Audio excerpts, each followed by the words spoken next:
NEET 2023 का question है physics में कैपेसिटेंस वाले चैप्टर से पोटेंशियल एंड कैपेसिटेंस से। क्वेश्चन है the equivalent capacitance of the system shown in the following circuit. इसे जो सिस्टम दे रखा है उसका हमें इक्विवेलेंट कैपेसिटेंस बताना है। 3 माइक्रोफेराड 3 माइक्रोफेराड 3 माइक्रोफेराड के तीनों बराबर कैपेसिटेंस के 3 कैपेसिटेंस दे रखे हैं। ये दोनों आपस में पैरेलल में कनेक्टेड हैं या सीरीज में। पैरेलल में कैसे? इस कैपेसिटेंस की ये प्लेट और ये प्लेट सेम पॉइंट से जुड़ी है और इसकी ये प्लेट और ये प्लेट सेम पॉइंट से जुड़ी है, मतलब इनके अक्रॉस जो पोटेंशियल डिफरेंस है वो सेम है। इसका मतलब ये पैरेलल में है और ये वाला इनके साथ सीरीज में है। तो कैपेसिटेंस का पैरेलल में फॉर्मूला क्या होता है? ऐड हो जाते हैं CNH तक।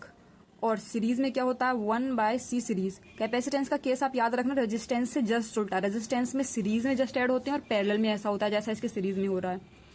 तो 1/C1 + 1/C2 + 1/CNH। वैसे इसको ओरली भी सॉल्व कर सकते थे। 3 और 3 है पैरेलल में, मतलब कैपेसिटेंस है तो ऐड होंगे। 3 और 3 6, 6 और 3 का कितना हो जाता है? 6 और 3 का 2 होता है। 6 3 18 डिवाइड बाय 6 और 3 9।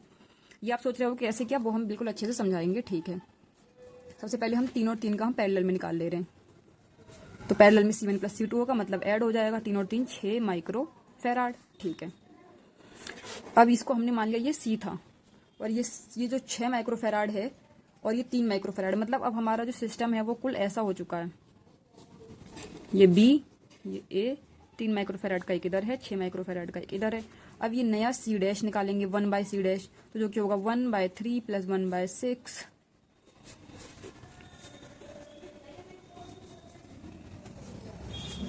समझ आ रहा है? एलसीएम लिया है बस यहाँ पे। 3 6 18 और 6 3 18, 3 आ गए 9/18। 1/C' और ये हो जाएगा 2। तो C' 1/C' = 1/2, C' हो जाएगा 2 माइक्रोफेराड। और दो कैपेसिटेंस के लिए एक फॉर्मूला आप डायरेक्ट भी याद कर सकते हो, जैसे कि ये 1/C' है, ये 1/C1 + 1/C2 होता। तो आप क्या करते? C1 C2 और ये हो जाता C1 + C2। तो C' का फॉर्मूला आप याद रख सकते हो, C1 C2 divide by C1 + C2, मतलब दोनों को गुणा करी डिवाइड बाय दोनों को ऐड कर दिया।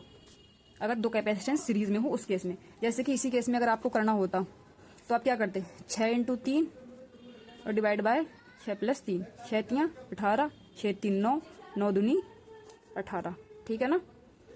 तो ये थोड़ा फास्ट तरीका आना चाहिए क्योंकि टाइम मैनेजमेंट तो बहुत ही क्रूशियल चीज़ है। तो 3 और 3 का कितना हो जाएगा? 6, और 6 और 3 का 6 3 18 डिवाइड बाय 6 3 9, 9 दूनी 18। तो इसका मतलब हमारा 4th answer is correct option for this question. अगर ये क्वेश्चन समझ आया हो तो इस वीडियो को लाइक करना and subscribe for more question practice.